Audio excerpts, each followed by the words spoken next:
Hari ini saya dikasih tema tentang bagaimana kita hidup mengenal isi hati Tuhan. Wow, ini tema yang cukup berat, mengenal isi hati Tuhan. Ya, saudara, tadi pagi saya sampaikan ya, ada 3 tipe jenis orang Kristen. Yang pertama adalah orang Kristen yang menentang Tuhan. Ada orang Kristen yang menentang Tuhan? Ada. Ya, di tempat ini ada? Haleluya, tidak ada yang mengaku. Orang Kristen yang menentang Tuhan loh, emang ada Bu? Ada saudara. Ya, kemarin saya dapat telepon dari seorang bapak. Dia bilang gini, Ibu, saya ini baru percaya Tuhan Yesus 10 bulan. Saya bersyukur saya juga menemukan khotbah-khotbah Ibu di YouTube. Tapi Bu, saya banyak tersandung sama orang Kristen. Saya banyak tersandung sama orang di gereja. Ya, dan kalau udah kayak gitu rasanya iman saya jadi lemah. Kenapa Ibu? Karena saya ini dulu dari garis keras. Dia dari... Ya saya bilang, ya jangan tersandung sama orang Kristen. Karena memang tidak semua orang Kristen itu udah benar-benar dalam Tuhan. Saya bilang sama dia, saya juga dulu pernah ngomong begini sama pendeta. Pak, kalau melihat Bapak ya, rasanya saya mau pindah lagi ke Muslim. Tapi untung saya lihat Tuhan Yesus. Kenapa ada orang berkata seperti itu? Karena memang di dalam gereja orang Kristen sendiri, yang pertama ada tipe orang Kristen yang hidupnya itu menentang Tuhan. Padahal Kristen, padahal ke gereja. Tapi dia menentang Tuhan. Nah, ciri-cirinya apa? Coba kita lihat sama-sama di dalam Roma 10 ayat yang kedua. Roma 10 ayat yang kedua sampai ayat yang ketiga kita akan lihat sama-sama. Apa kata firman Tuhan tentang jenis tipe yang begini ini? Semoga ini bukan kita. Insya Allah. Roma 10 ayat yang ketiga, ayat 2 dan 3 berkata begini. Sebab aku dapat memberi kesaksian tentang mereka, ini kata Rasul Paulus, bahwa mereka sungguh-sungguh giat apa? Untuk Allah, tetapi tanpa pengertian yang benar. Ayat yang ketiga baca sama-sama. Ayat yang ketiga, sebab oleh karena mereka tidak mengenal kebenaran Allah dan oleh karena mereka berusaha untuk mendirikan kebenaran mereka sendiri, maka mereka tidak takluk kepada kebenaran Allah. Orang Kristen? Iya. Rasul Paulus bilang mereka giat untuk Allah. Wih, ke gereja tiap minggu, hujan diterjang. Haleluya. Jadi pengerja? Iya. Majelis? Iya. Pelayan Tuhan? Tapi karena tidak mengenal Tuhan dan kebenarannya, hidup mereka menentang kebenaran firman Tuhan. Dan tadi ayat yang ketiga bilang apa? Mereka berusaha mendirikan apa? Kebenarannya sendiri. Bagaimana mungkin orang ikut Tuhan tapi masih berjalan dengan kebenaran sendiri? Gak bisa saudara. Ya, Tuhan itu punya, saya beberapa tahun, apalagi tahun ini ya, bulan Januari kemarin diundang ke banyak gereja. Rata-rata ada yang bilang, Ibu, tema khotbah kami tahun ini adalah dimensi yang baru. Masuk ke dalam dimensi yang baru. Lalu nanti kalau WL-nya berkata, tahun ini adalah tahun dimensi yang baru, amin. Jemaatnya teriak, yes. Saya bilang begini, saudara. Apa yang ada di benak saudara ketika Anda mendengar masuk dalam dimensi yang baru? Kok semua tuh yesnya kayaknya seneng banget itu? Kenapa? Karena yang ada di dalam benak jemaat itu ketika masuk dalam dimensi baru, dimensinya Tuhan, itu mereka bayangannya apa? Berkat yang baru, mobil yang baru, rumah baru, semua serba baru. Saya bilang, waktu kita mendengar kata masuk dimensi baru, dimensinya Tuhan, hello, ada air mata di sana. Ada daging yang terhancurkan, ada pergumulan. Mendengar kata dimensi yang baru itu gak enak. Kalau saya loh, gak tahu kalau jemaat. Kenapa pada seneng? Karena tidak mengerti kebenaran. membangun kebenarannya sendiri. Yang di bayangannya dia waktu dibilang itu dimensi yang baru, mobil baru, rumah baru, promosi baru. Ketika saya mendengar tentang masuk dalam dimensinya baru, dimensinya Tuhan, itu berbicara tentang bayar harga. Kenapa? Karena dimensi berbicara tentang ukuran. Ukuran Tuhan dan ukuran kita itu berbeda. Standar Tuhan dan standar manusia itu berbeda. Nah, waktu kita masuk dalam dimensi Tuhan, itu berarti kita harus menyelaraskan standar kita sesuai dengan standar Tuhan. Dan itu enak? Saya mau tanya saudara, enak gak? Nggak enak. Jadi masih tetap mau? Haleluya, tepuk tangan buat jemaat yang luar biasa. Saya berdoa supaya saudara menjadi jemaat yang dewasa. Rasul Paulus bilang mereka berusaha membangun kebenarannya sendiri. Kenapa saudara datang ke gereja? Supaya saudara mendengarkan kebenaran firman Tuhan. Supaya lambat laun kita punya kebenaran diri itu mulai terkikis lalu digantikan dengan kebenaran Tuhan. Jangan jadi jemaat yang menentang Tuhan. Itu mendatangkan murka Tuhan atas hidup kita.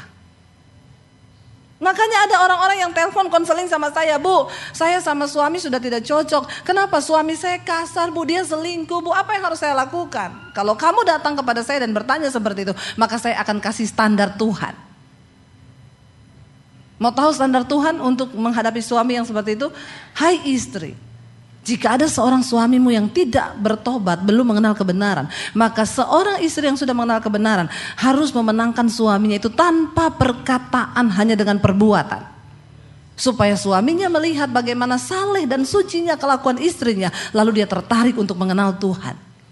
Lalu dia bilang begini, kayak itu Bu, gak ada cara lain. Ada, berdoa, berbuat baik kepada suamimu. Gak mau Bu, saya mau cerai. Nah itu kebenaranmu. Kalau kebenaran Tuhan tuh begini. Nah saudara telepon saya itu kan karena pengen tahu standar Tuhan. Kalau mau bikin standar sendiri enggak usah telepon saya. Lakukan aja. Orang Kristen tuh saudara, aduh hidup ya, udah menentang Tuhan sombong lagi. Ya. Itu saya ketemu orang-orang model begini rasanya mau saya baptis ulang, direndam agak lama. 15 menit. Supaya dia buka mata langsung di rumah Bapa di surga. Lebih baik tubuhnya binasa tapi jiwanya selamat. Ada bapak-bapak telepon saya, Bu, istri saya tidak melayani saya sudah bertahun-tahun. Dalam hal apa? Segala hal. Terus saya sudah berdoa membawa kepada Tuhan, Bu. Saya tertekan dengan masalah ini. Mungkin Bapak pernah bikin salah kepada istri sampai istrimu kepahitan. Iya, dulu sih saya pernah bikin salah. Saya berselingkuh. Ya udah Bapak obati hati istrimu. Karena tidak mudah sebuah pengkhianatan itu akan diampuni, itu enggak gampang. Ya, karena hatiku ini bukan terbuat dari besi dan baja. Hatiku ini bisa remuk dan hancur. Ya.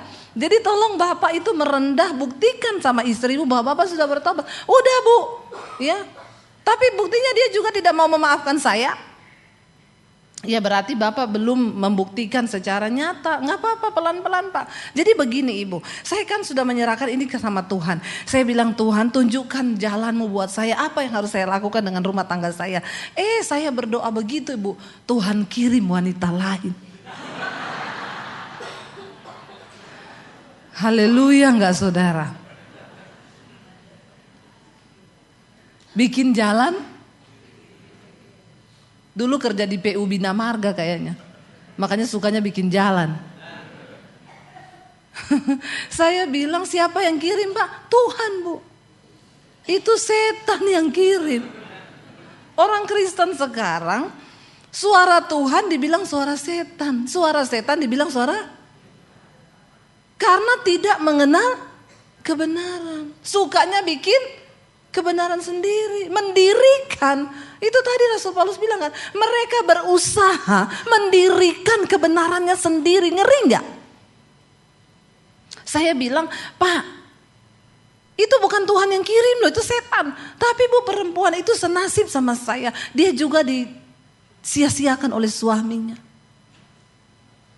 bukan berarti, jadi dia baik sama saya, dia perhatian kepada saya, dia mengasihi saya dibanding istri saya itu. Jadi sehati serasa, senasib sepenanggungan. Ya, saya bilang hebat sekali saudara ya. Saya bilang gak boleh Pak, Bapak harus kembali kepada istri untuk bersatu. Enggak Bu, saya mau ceraikan istri saya. Saya juga kan layak untuk berbahagia Bu. Saya sama wanita ini berbahagia. Dia manis, dia baik. Saya bilang itu masih bulan promosi. Nanti kalau udah habis iklannya, dia lebih gila dari istrimu. Amin Bapak-bapak. Bapak-bapak bilang amin yang kencang. Istri yang terbaik yang ada di sampingmu itu istrimu Bapak-bapak. Jangan mau lihat-lihat lagi yang di luar sana. Pelakor itu memang manis di mulut. Ya, tapi itu niatnya tidak tulus. Istrimu itu yang tulus di sampingmu. Aminnya tolong agak rela gitu. Ya, jangan bikin kebenaran sendiri. Engkau Kristen tapi engkau menentang Tuhan karena engkau berusaha mendirikan kebenaran sendiri. Yang pertama, jenis orang Kristen yang pertama, orang Kristen yang menentang Tuhan. Saya berdoa di sini tidak ada. Amin. Kalau ada pun tidak usah angkat tangan. Nanti kita baptis ulang sama Pak Peter. Bertobat saja di dalam hati. Jenis yang kedua adalah jenis orang Kristen tipe orang percaya. Mulai agak manis ini, ya, percaya. Tapi apakah itu berkenan? Coba kita lihat di dalam Yakobus. Yakobus 2 ayat 19 dan ayat 20. Apa kata firman Tuhan tentang orang yang percaya? Baca sama-sama. Engkau percaya bahwa hanya ada satu Allah saja, itu baik. Tetapi dan saudara percaya setan juga? Jadi kalau level imanmu cuma percaya berarti satu level sama? Amin apa amin? Ayat 20 bilang apa? Coba kita baca. Ayat 20, hai manusia yang bebal, maukah engkau mengakui sekarang bahwa iman tanpa perbuatan adalah iman yang kosong? Kristen percaya, banyak. Waktu dengar janji Tuhan langsung percaya dia. Apa-apa tuh percaya. Tapi kelakuan urusan belakangan, pokoknya percaya. Ayat ini cukup menemplak kita. Dikatakan engkau percaya hanya ada satu Allah, itu baik. Baik. Kita percaya Tuhan, hanya ada satu Tuhan, itu baik. Tetapi, ada tetapinya, setan-setan pun juga percaya akan itu. Dan mereka gemetar. Malah mungkin setan levelnya lebih tinggi dari kita. Kenapa setan percaya dan kita percaya dan tidak? Aduh Tuhan ampuni Tuhan. Nah, ini Kristen percaya loh. Biar kita buka-bukaan aja sekarang, belak-belakan aja. Supaya kita tahu level iman kita di mana. Jangan main-main lagi dengan iman kekristenan kita. Waktunya sudah begitu singkat. Orang Kristen tipe percaya itu, ya, ini kan banyak virus nih saudara. Ya, corona lagi merajalela. Lalu orang Kristen yang cuma tipe percaya jadikan ayat sebagai jimat.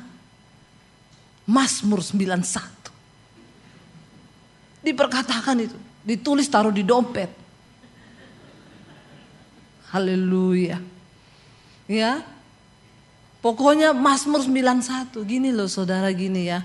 Itu ayat Alkitab bilang iman tanpa perbuatan tuh mati. Bagus engkau percaya. Tuhan bilang itu baik, itu baik.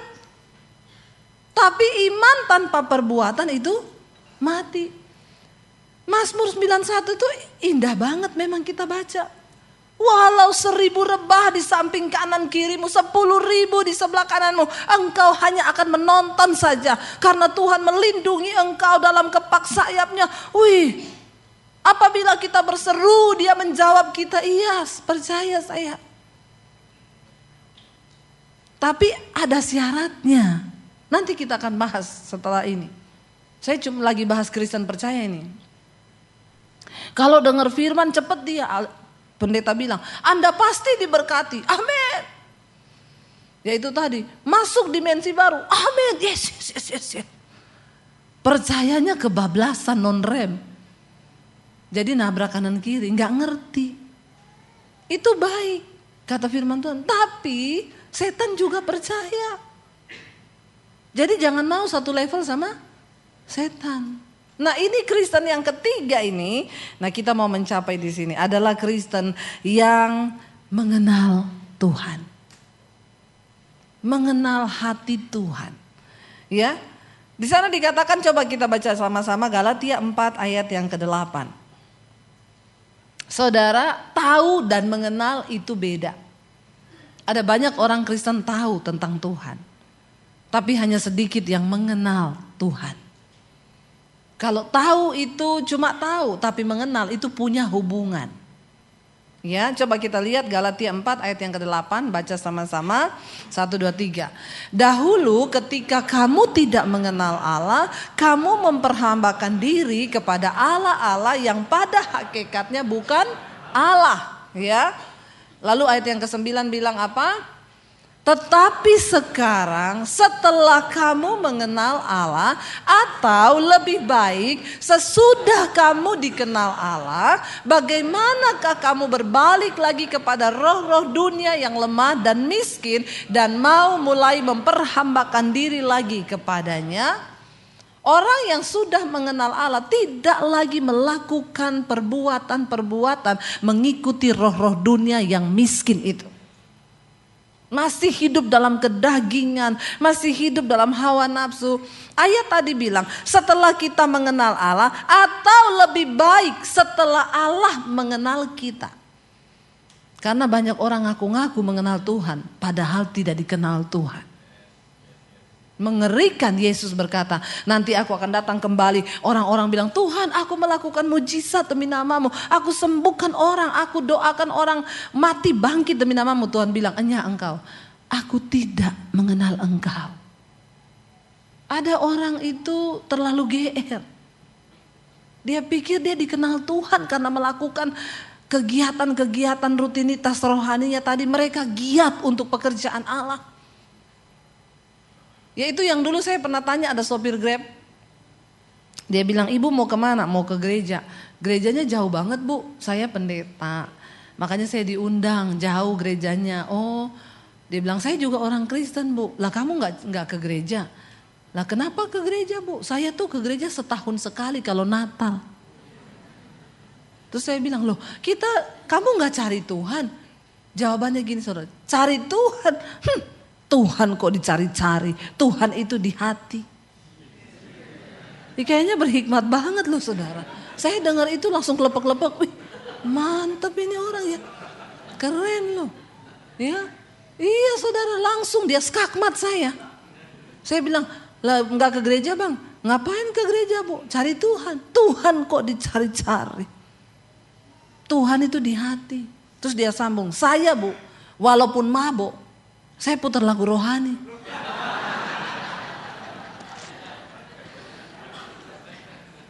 Ya. Walaupun saya lagi mabok bu, saya ingat Tuhan. Saya bilang hebat abangnya ya. Saya curiga abang kalau mabok ingat Tuhan, kalau sadar tidak. Jadi mabok terus saja. Ngeri saudara, ngeri loh. Mabok aja ingat Tuhan dia. Lalu saya bilang gini, oh jadi abangnya yakin kalau Tuhan di hatinya abang? Iya dong. Saya mau tanya bang, abang di hati Tuhan gak? Dia diem saudara. Lalu dia bilang, kalau itu saya enggak tahu bu. Saya kasih dia ayat ini. Banyak orang mengaku kenal Tuhan. Tapi apakah engkau dikenal oleh Tuhan? Setelah engkau berkata engkau mengenal Tuhan, ayat ini bilang, lebih baik lagi kalau Tuhan mengenal engkau. Karena tidak semua orang ngaku-ngaku Tuhan di hati. Tapi apakah engkau di hati Tuhan? Dengan perbuatanmu yang kayak begitu mabok aja, Ya tapi kayaknya rohani kan saudara. Nah ini kalau orang-orang yang mendengar begini tidak dewasa imannya, iya ya saya mabok aja ingat Tuhan loh. Lalu orang yang gak dewasa, iya ya bisa juga begitu, iya. Bayangkan saya nyetir pulang dalam keadaan mabok karena saya putar lagu rohani, selamat loh gak nabrak. Ya saya bilang itu yang sertai bukan Tuhan, setan. Jangan diputar balikan. Ya. Ayat ini bilang setelah engkau mengenal Allah, ciri pertama orang yang mengenal Allah, dia tidak lagi takluk kepada roh-roh dunia yang miskin ini. Engkau tidak lagi mencari sesuatu yang sifatnya hanya sementara. Tuhan bilang, kalau engkau sudah mengenal dan menerima Kristus, maka pikirkanlah perkara-perkara yang ada di atas, di mana Kristus duduk di sebelah kanan Allah Bapa. Bukan hanya yang di bumi. Apalagi takluk kepada roh-roh dunia yang miskin ini. Ini adalah tahun mengasihi lebih lagi. Kalau kita mengasihi Tuhan, kita juga pasti mengasihi sesama kita. Tapi ada orang Kristen yang ngaku percaya Yesus, mengasihi Tuhan, tapi sama ipar berantem, musuhan, bebuyutan, gak omongan. Mari kita berdoa saudara. Dalam hidup ini kita akan diizinkan ketemu orang-orang aneh. Ya, tidak semua orang normal. Tapi ya Tuhan izinkan itu untuk mendewasakan kita. Ada orang itu yang kita sudah baik saudara. Tapi dia tuh kok sama kita kayak gimana gitu. Lepaskan pengampunan. Kemarin ada yang tanya sama saya, Bu, saya ini punya teman kerja, dia itu orangnya cukup aneh sih Bu. Tiap hari di kantor tuh marah-marah, nyuruh-nyuruh orang seenaknya, padahal dia itu bukan bos kita. Tapi kalau nyuruh itu satu kali saya tegur dia Bu, dia marah Bu, gak mau ajak saya omongan. Terus saya udah minta maaf Bu berkali-kali, tapi dia tetap gak mau maafin saya. Saya ke kantor tetap dia gak tegur, tapi saya seperti tiap ini ketemu saya minta maaf. Apa yang harus saya lakukan dengan orang seperti itu? Kamu jaga hati, jangan ada kepahitan. Terus soal dia gak ajak omong, tandai orang begitu, jangan bergaul sama dia. Tapi jangan ada kepahitan. Alkitab bilang, supaya kita gak capek hati kan saudara. Sudah minta maaf berkali-kali. Apalagi saya bilang lah, kamu kok kehilangan damai sejahtera karena menghadapi orang yang seperti itu? Jangan. Kenapa saya bilang ngapain kamu kehilangan energi? Karena memang ada orang-orang yang seperti itu akan datang di sekeliling kita. Bagaimana kita bersikap dan berespon itu yang terpenting. Yang penting kita gak marah, udah hati kita beres. Ya sudah, kalau dia gak mau ya sudah, gak usah dipaksa. Karena gak semua orang waras kan saudara. Nah kalau kamu dia bilang, saya tertekan Bu, berhari-hari saya tuh sedih. Ih ngapain? Akhirnya kamu kehilangan damai sejahtera, ya sudah. Tapi kamu jangan kepahitan. Kalau satu saat ajak aja ngomong di kantor, dia gak ngomong ya sudah. Ini kenapa ya? Apa setan memang tidak suka? Tes 1, 2, 3, 3, 2, 1, tes 1, 2, 3, 3, 2, 1. Kata setan salahin saya lah, itu yang salah multimedia. Ya, jangan apa-apa juga salahin setan ya. Saudara, ya inilah hidup kita ini akan berhadapan dengan orang-orang yang kayak begini. Kita kan gak, satu kali saya lagi di bandara saudara, saya mau pelayanan ya. Ini mengecil lagi loh suaranya ya. Tes 1, 2, 3, 3, 2, 1, tes dicoba. Ya, nah begitu Ki. Apa itu yang dikorek itu di situ?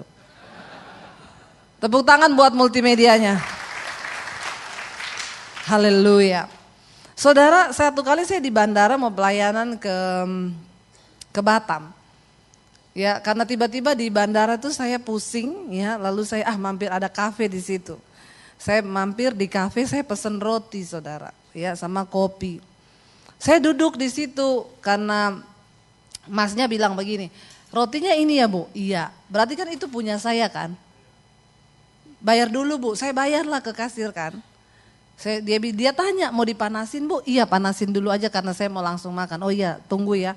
Dia agak lama, saya berdiri di situ agak lama, saya duduk. Saya bilang Mas saya duduk di meja situ ya, iya nanti kalau udah selesai saya panggil Bu. Saya duduk saudara, begitu saya duduk, Saya sambil liatin roti itu kan, lagi duduk ada bapak-bapak datang. Roti itu selesai ditaruh di atas meja, dia samber roti saya. Terus dia bawa ke mejanya, dia jalan begitu pergi duduk di meja. Jadi saya ini kan melihat. Karena saya sudah berharap mau cepat-cepat makan karena saya pusing kan. Terus saya nggak mau seuzon lah ya. Anak muda sekarang bilang jangan seuzon. Jangan berprasangka buruk. Jadi saya pikir dia udah pesen tadi kali rotinya sama. Tapi dia duluan, dia punya dibakar. Saya tunggu-tunggu nggak datang-datang. Jadi saya pergi, Mas roti saya tadi mana? Lah itu tadi loh, mana Bu hilang? Terus saya bilang, di bawah bapaknya itu kali. Dia lihat meja bapaknya, oh iya. Lalu dia tanya, dia datang ke mejanya, Pak maaf ya tadi bapak pesan roti ini udah dibayar? Bapaknya ngomong gini, enggak. Bapak enggak pesan? Enggak. Bapak belum bayar? Belum. Saya yang menyaksikan itu saudara di hati. Aneh enggak? Ya. Tapi dalam hati saya berkata, mungkin dia lapar. Ada loh orang-orang begitu itu ya. Kita akan jumpai orang yang seperti itu. Tapi ya itulah hidup. Kita kan gak bisa memilih siapa yang kita mau ketemuin. Bahkan keluarga. Ada keluarga saudara. Waktu kita susah diomongin. Kita seneng diomongin. Sampai ada orang bikin statement begini, percayalah 95% orang di sekelilingmu itu diam-diam membencimu. Waduh, itu survei yang mengatakan.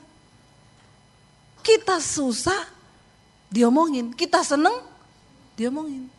Terus mau gimana? Happy aja. Amin. Inilah hidup. Bagaimana kita bersikap, saya bilang sama ibu itu, ya jangan terpengaruh. Ibu tetap melayani, tetap ini, tapi ya udah nggak usah bergaul sedekat dulu lagi. Malah bersyukur sekarang ibu jadi tahu karakter dia yang asli. Saudara, ya bagaimana kita menjadi orang yang dikenal oleh Tuhan, ya. Saya berdoa supaya jemaat di tempat ini bukan menjadi jemaat yang menentang Tuhan, bukan hanya menjadi jemaat yang percaya, tapi sungguh-sungguh mengenal Tuhan sampai kedalaman hatinya. Saya dulu waktu diusir dari rumah, kan saya ada di tempat kos di Kota Palu. Di kos-kosan itu saya menggerakkan doa pagi, saya menggerakkan doa malam, setiap hari. Ya karena saya nggak ngapa-ngapain, mereka anak kuliah, yang mau aja. Enggak dipaksa, siapa yang mau doa pokoknya kita jam 5 pagi sudah berdoa. Siapa yang mau doa malam kita jam 7 malam ada doa. Lalu ada doa puasa. Padahal itu bukan sekolah Alkitab, itu bukan pastori. Tapi saya tergerak aja bikin begitu karena saya rindu supaya kita lebih mengenal Tuhan, anak-anak kos itu menyerahkan dirinya kepada Tuhan. Lalu di situ saudara banyak karunia-karunia rohani yang terjadi. Kita bukan orang yang pintar-pintar, yang punya ilmu tentang Tuhan, enggak. Kita cuma anak-anak kos yang enggak punya apa-apa tapi punya hati untuk cari Tuhan. Lalu satu kali teman saya bernubuat buat saya lagi dalam suasana doa, ada hadirat Tuhan, dia berkata begini. Tiba-tiba dia berbahasa roh lalu dia bernubuat untuk saya, dia bilang, aku akan memilih engkau untuk menjadi hambaku. Kenapa? Karena engkau bukan hanya engkau bukan hanya peka mendengar suaraku, tapi engkau mengenal isi hatiku. Habis itu saya merenungkan itu. Bukan hanya peka mendengar suara, tetapi mengenal isi hati. Itu kita masuk lebih dalam lagi kepada Tuhan. Sekarang itu orang mendengar suara Tuhan aja bingung saudara. Saya itu pelayanan lewat channel YouTube saya itu memang. Jadi beberapa waktu yang lalu itu saya dapat suara Tuhan begini, ambil alih dunia media. Karena hari-hari ini dunia media itu berkembang luar biasa. Warnai dunia media, beritakan Injilku. Saya enggak kepikiran jadi YouTuber apalah, enggak. Cuma dari sebuah kerinduan Tuhan di hati saya. Yang Tuhan bicara itu dia sampaikan kerinduan hatinya untuk saya ambil alih dunia media. Orang-orang dari agama lain itu mulai menghubungi saya lewat telepon. Ibu, saya bukan orang Kristen, tapi saya nonton khotbahnya ibu karena saya mencintai kebenaran. Ada orang datang dari luar negeri, saya mau dibaptis ibu-ibu. Saya datang sama suami saya mau dibaptis bu. Saya bilang, tapi mau dikeluarin surat, nggak usah pakai surat, saya cuma mau menggenapi kehendak Tuhan. Dari Singapura, baptis di hotel, pulang lagi ke Singapura. Saya dengerin khotbah ibu di YouTube. Wow, orang yang pakai datang minta dibaptis. Saya melihat bagaimana Tuhan bekerja. Yang dari homo, ya, pelakor, hidup dengan suami orang. Majelis yang jatuh dalam persinahan. Tuhan jamah, Tuhan lawat. Mereka mulai bertanya, ibu kasih tahu jalan Tuhan, saya mau bertobat. Saudara lihat. Waktu kita nangkap dengan apa yang Tuhan mau. Jadi bagi saya itu, kekristenan itu bukan sekedar agama yang cuma Tuhan itu masih berbicara sampai hari ini, amin. Saudara percaya bahwa Tuhan masih berbicara? Yes, dia Tuhan yang hidup. Dan dia pasti memberitahukan rencananya atas hidupmu. Kenapa? Rencana Tuhan atas hidup kita tidak bisa diwakili oleh siapapun. Dia sedang berurusan secara pribadi dengan hidupmu. Amin. Satu kali ada seorang bapak, dia komen di YouTube saya. Saya khotbah, saya bilang gini, lalu saudara, waktu saya lagi marah, tiba-tiba Tuhan bicara di hati saya, jangan marah. Terus dia komen begini, situ bisa dengar suara Tuhan ya, dukun apa pendeta lu? Wah, saya baca komennya begitu. Saya balas, saya bilang, Pak, jadilah sesuai imanmu. Kalau Bapak percaya bahwa Tuhan sanggup berbicara bagi kita anak-anaknya, Bapak akan mengalami. Tapi kalau tidak, Bapak tidak akan pernah mengalami. Kalau Bapak mau buka hati, dia komen-komen di YouTube saya itu pedes saudara. Di YouTube itu komennya gak semua enak. 100 yang komen, ada 5 orang yang tidak enak. Ada yang ngomong gini, Allah pendeta abal-abal ngaku-ngakunya aja dari muslim padahal cuma cari duit. Haleluya, gak apa-apa. Itu pasti yang komen dari seberang. Saya bilang Tuhan memberkatimu. Saya berdoa supaya Tuhan Yesus jamah hatimu.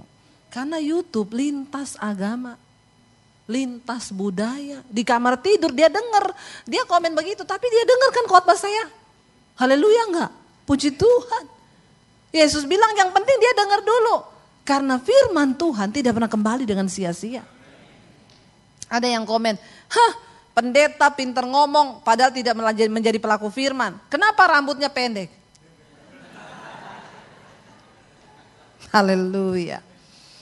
Saya bilang, Pak saya itu rambut pendek begini karena saya tunduk kepada suami. Justru saya melakukan firman.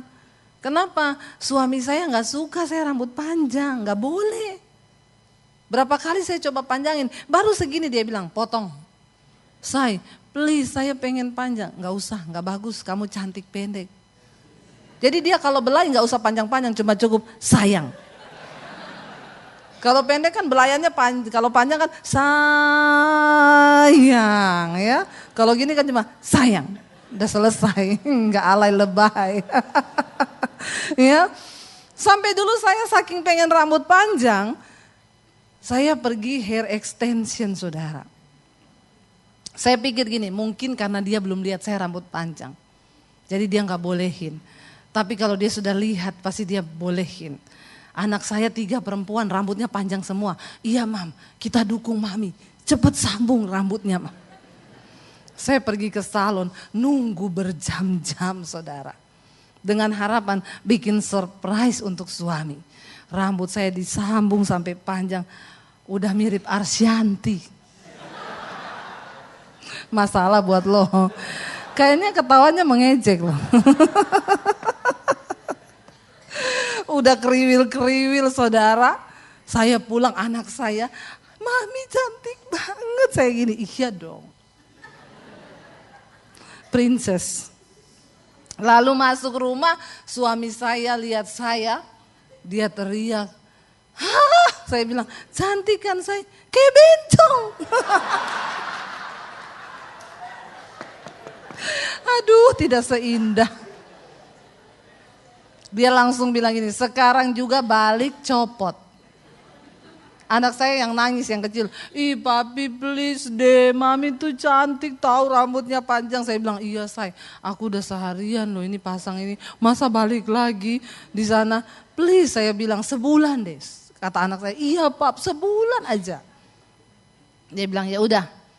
Malam-malam tidur saudara, dia mau peluk saya, tiba-tiba dia teriak. Ya, udah mau tidur mau peluk, wah kata dia, kenapa say? Bener kayak peluk bencong, copot deh copot. Jadi terpaksa tidak bisa 1 bulan, tidak bisa 1 minggu, cuma 1 hari. Besoknya saya copot. Ya, jadi jangan bilang saya tidak melakukan firman lah ya. Kayaknya juga Tuhan tidak melihat dari penampilan. Ada komen-komen yang begitu. Lalu Bapak itu saya bilang gini, Pak, Bapak harus mengalami Tuhan supaya Bapak bisa mendengarkan suaranya. 1 kali dia inbox saya saudara, minta nomor HP. Tiba-tiba masuk di HP saya. Bu, saya ini orang pintar. Saya bilang, sering minum tolak angin? Orang pintar minum tolak angin. Ya, dia bilang enggak bu, saya sekolah di Amerika. Saya pernah sekolah di Australia. Titel saya titel luar negeri semua. Belajar tentang Tuhan, saya ikut seminari. Sekolah-sekolah kenabian, saya pengen mempelajari Tuhan. Tapi saya dengar khotbah ibu yang judulnya Hidup Menyatu dengan Tuhan. Di situ saya tertemplak bu, ketika saya mendengar ibu bilang begini. Banyak orang ingin mempelajari Tuhan, tetapi saya mau bilang Tuhan itu gak bisa dipelajari tapi harus dialami. Lalu dia bilang sama saya, bu itu saya. Dan ketika saya berhasil mempelajari Tuhan, ilmu saya bertambah. Ternyata saya jadi arogan. Saya merasa saya yang paling benar dan semua orang salah. Tapi benar bu yang ibu ngomong, satu kurangnya saya bu, apa? Saya belum mengalami Tuhan. Saya bilang, sehebat apapun ilmu yang Bapak punya tentang Tuhan, kalau engkau belum mengalami Tuhan gak bisa ngomong. Amin. Karena Tuhan tuh gak bisa dipelajari tapi dialami. Lalu saya bilang sama dia, Pak, saya bukan orang pintar Pak. Saya tidak punya cukup ilmu tentang Tuhan. Saya hanya seorang bodoh yang waktu itu mau mengakhiri hidup saya dengan cara bunuh diri. Lalu saya merendahkan diri dan berkata, Tuhan siapa engkau sebelum saya mati bunuh diri. Saya pengen mengenal engkau ciptaan saya, yang pencipta saya. Dan ketika saya buka hati begitu, Tuhan tuh masuk dalam hidup saya. Saya mengenal dia, saya mengenal isi hatinya dan itu yang mengubahkan hidup saya. Akhirnya dia bilang gini sama saya, Bu, saya pengen banyak belajar dari ibu. Ibu mau gak jadi mentor saya? Tadinya kalau ngomong, situ dukun. Saudara, ya, ketika engkau mengalami Tuhan, orang yang berhikmat adalah orang yang mengenal Tuhan. Bagaimana caranya? Mari kita buka Mazmur. Mazmur 25 ayat yang ke-14, secara cepat saja karena waktunya tinggal sedikit. Mazmur 25 ayat 14 berkata begini, 1, 2, 3 kita baca. Tuhan bergaul karib dengan orang yang takut akan dia dan perjanjiannya diberitahukannya kepada mereka. Ini ayat wow banget. Siapa yang mau jadi sahabat karibnya Tuhan? Loh, Yesus berkata, aku tidak menyebut kamu lagi hamba. Karena hamba enggak tahu apa yang dilakukan oleh tuannya. Tetapi sahabat tahu apa yang dilakukan oleh sahabatnya. Makanya Yesus bilang, aku menyebut kamu sahabat. Bagaimana kita menjadi sahabat karibnya Tuhan? Sahabat karib itu apa saudara? Orang yang kita bisa curahkan semua isi hati kita. Enggak sembarang orang bisa terbuka loh. Kalau kita enggak mengenal dia dengan benar, kita ini enggak mau kan terbuka kepada dia. Benar enggak? Saudara punya enggak sahabat karib di hidupmu? Satu kali saya bilang sama suami saya gini, Say, orang-orang di luar sana itu punya sahabat karib loh. Terus saya tanya sama suami saya, kamu siapa sahabat karibmu? Kan kamu perlu curhat juga. Lalu dia bilang sama saya gini, kamu enggak kenal sahabat karib saya? Enggak, siapa? Lah kamu kan sahabat karibku. Oh iya ya, saya juga enggak punya sahabat karib. Sahabat karib saya suami saya. Harusnya itu yang benar. Amin. Jangan bapak-bapak sahabat karibnya istri tetangga. Nah, ini bahaya. Saya cocok kalau curhat sama dia. Hati-hati loh saudara. Atau teman kantor. Ya sahabat karib kita ya pasangan kita. Yesus bilang, aku tidak menganggap kamu lagi hamba tapi sahabat. Kenapa? Karena hamba gak tahu apa yang dilakukan tuannya. Dia bilang, Tuhan bilang di sini, Tuhan bergaul karib dengan orang yang takut akan Dia. Dan perjanjiannya diberitahukannya kepada kita. Wow gak? Kenapa ada orang yang enak ya, saya tuh orang tuh bilang, ibu tuh kalau khotbah ngomong dengar suara Tuhan. Iya, Tuhan tuh masih berbicara. Dia kasih tahu janji-janjinya. Saya itu melangkah untuk bikin YouTube itu Tuhan yang mendorong. Roh Kudus terus mendorong saya sampai saya mencari terus apa sih yang Tuhan mau ini. Media itu media apa? Saudara tahu intinya engkau mau dulu. Saudara ingat kisah Daniel waktu Daniel berpuasa meminta hikmat Tuhan. Di ayat itu dikatakan Daniel bersama dengan banyak orang datang menghadap Tuhan. Tetapi hanya Daniel yang melihat penglihatan dan visi itu. Ada banyak orang datang ke gereja, tapi Tuhan berurusan pribadi dengan orang yang mau sungguh-sungguh takut akan Tuhan. Ada banyak orang yang datang menghadap Tuhan, tapi cuma Daniel yang mendengarkan dan melihat penglihatan itu. Yang lain kagak. Banyak orang ke gereja, tapi hanya sedikit orang yang sungguh-sungguh mencari dan hidup takut akan Tuhan. Mereka yang akan menerima visi besar. Saudara pikir orang-orang yang menerima visi besar, melakukan hal yang besar itu orang sembarangan? Enggak. Mereka berjalan bersama Tuhan. Nah tadi saya sempat singgung, orang Kristen jadikan ayat sekarang jimat, jadikan itu mantra. Oh lagi ada virus, enggak apa-apa, pegang Mazmur 91. Saudara baca ayat Mazmur 91 yang pertama itu apa? Sebelum engkau melangkah pada ayat-ayat yang berikutnya tentang janji berkat, janji perlindungan, lihat dulu ayat yang pertamanya. Di sana dikatakan Mazmur 91 ayat yang pertama, ya, orang yang duduk dalam lindungan yang maha tinggi dan bermalam dalam naungan yang maha kuasa. Orang ini yang akan mengalami semua janji Tuhan itu. Kalau dalam terjemahan bahasa Inggrisnya dibilang orang yang diam dalam the secret of God. Tempat rahasianya Tuhan. Di mana itu tempat rahasianya Tuhan? Saya mencoba memikirkan ayat ini. Tempat rahasia Tuhan itu di mana? Lalu Roh Kudus mulai kasih saya pemahaman. Ya. Tempat rahasianya Tuhan itu di mana saudara? Ketika engkau berjalan melakukan kehendak Tuhan. Ketika engkau berjalan di dalam visinya. Ketika engkau berjalan dalam menggenapi kehendaknya. Engkau sedang berada dalam tempat rahasianya Tuhan. Kenapa? Karena Tuhan itu memberitahukan rahasianya kepada orang-orang yang takut akan Tuhan. Wow. Waktu kita berjalan dengan tuntunan Tuhan. Kita sedang berada di dalam tempat rahasianya Tuhan. Dan ayat ini berlaku bagi mereka yang hidup menggenapi visi Tuhan.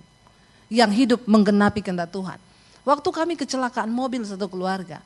Saudara dengar kesaksian saya, mobil kami hancur 80%. Dari pihak asuransi ngomong, Bu, mobil dianggap hilang. Kenapa? Tidak ada satupun bengkel yang mau perbaiki, itu sudah hancur lebur. 80%. Anak saya tidur di bagian belakang. Itu mobil hancur dari belakang sampai ke tengah. Mobil kami terbalik pindah ke jalur sebelah di tol. Kami berlima di dalam satu mobil. Tidak ada luka satu goresan pun. Wow enggak? Kita berada di dalam secret of God. Di dalam tempat rahasianya Tuhan. Orang-orang yang berjalan menggenapi visi Tuhan. Orang-orang yang berjalan menggenapi kehendak Tuhan. Mereka sedang berada di dalam tempat rahasianya Tuhan. Saya berdoa kita di sini bukan cuma jadi orang Kristen yang datang duduk diam pulang. Hidupmu gak pernah berubah. Jangan punya level yang sama dengan levelnya setan. Cuma percaya sama Tuhan. Tapi mari kenali isi hati Tuhan. Dia Tuhan yang masih berbicara sampai hari ini. Dia Tuhan yang masih, kita baca satu ayat yang terakhir. Mazmur 91 ayat 14. Ini juga kuncinya Mazmur 91. Jangan cuma dipakai Jumat. Ya, Mazmur 91 ayat 14 berkata apa? Sungguh apa? hatinya melekat kepadaku. Maka aku meluputkannya, aku membentenginya sebab ia mengenal namaku. Engkau jadi Kristen, hatimu tidak melekat, hatimu tidak mengenal, cuma tahu tentang Tuhan. Kuncinya apa? Mengenal Tuhan. Bagaimana mengenal Tuhan? Hatimu tuh melekat pada Tuhan. Ketika satu saat engkau diperhadapkan untuk bersinah, engkau hatimu melekat, Tuhan enggak. Aku tidak akan pernah menyakiti hati Tuhan dengan melakukan dosa kenajisan. Ketika engkau didapat kesempatan untuk nyolong, untuk nyuri uang orang, engkau akan berkata enggak, aku tidak akan pernah melukai Tuhan. Kenapa sampai hari ini saya memilih tidak berselingkuh? Saya bisa enggak berselingkuh? Bisa. Godaannya ada? Banyak. Kenapa saya tidak berselingkuh? Bukan cuma karena takut tidak masuk surga. Bukan cuma takut masuk neraka. Saya enggak mau menyakiti hati Tuhan. Kenapa? Saya tahu hati Tuhan. Saya mengenal hatinya. Bahkan orang yang mengenal hati Tuhan, engkau enggak akan tega lihat jiwa-jiwa di luar sana yang sedang terbengkalai dan tidak ada satupun yang pergi kepada mereka. Maaf saudara, engkau dipanggil bukan cuma jadi orang Kristen datang duduk diam pulang duduk di kursi gereja. Engkau dipanggil untuk menjadi penuai-penuai jiwa. Masih banyak tempat kosong di tempat ini. Ayo pergi selamatkan jiwa tetanggamu, orang tuamu, iparmu, saudaramu. Setidaknya bawa mereka dalam doa. Selama masih ada waktu. Itu hati Tuhan. Itu hati Tuhan. Kenapa saya masih rela datang? Ada orang dengar di YouTube saya, ibu mau gak datang berdoa di rumah saya, Bu? Rumahnya di mana? 2 jam dari Jakarta. Perginya tok, pulangnya 2 jam. Saya gak mampu berobat di rumah sakit, Bu, karena saya gak punya BPJS. Jadi saya di rumah saya kena kanker, sekarang terbaring. Saya bilang sama suami saya, antar saya pergi ke sana. Ada orang yang dengar bilang gini, ibu masih mau datang besuk-besuk begitu? Dan itu kan bukan jemaat ibu. Iya, saya gak terima perpuluhan dari mereka. Kenapa saya mau pergi? Itu hati Tuhan. Saya menangis bersama dia. Bagaimana merasakan sakitnya yang dia bilang, ibu doakan saya mati, Bu. Saya enggak tahan dengan sakit ini, kanker yang sudah menyebar sampai ke tulang-tulang saya. Setiap malam saya cuma berdoa minta mati, tapi kenapa Tuhan enggak kasih saya mati? Dia bilang, saya bersyukur bisa kenal ibu mau datang. Kayaknya cuma ibu hamba Tuhan yang mau datang injak rumah saya. Air mata saya menetes. Tuhan bilang, ini hatiku. Makanya Yesus berkata kepada murid-muridnya, ketika aku sakit engkau menjenguk aku. Ketika aku di penjara engkau datangi aku. Mereka bilang, Tuhan kapan engkau masuk penjara? Kapan engkau sakit? Yesus bilang, apa yang engkau lakukan bagi sesamamu manusia, itu engkau lakukan buatku. Ayo saudara, kenali hati Tuhan.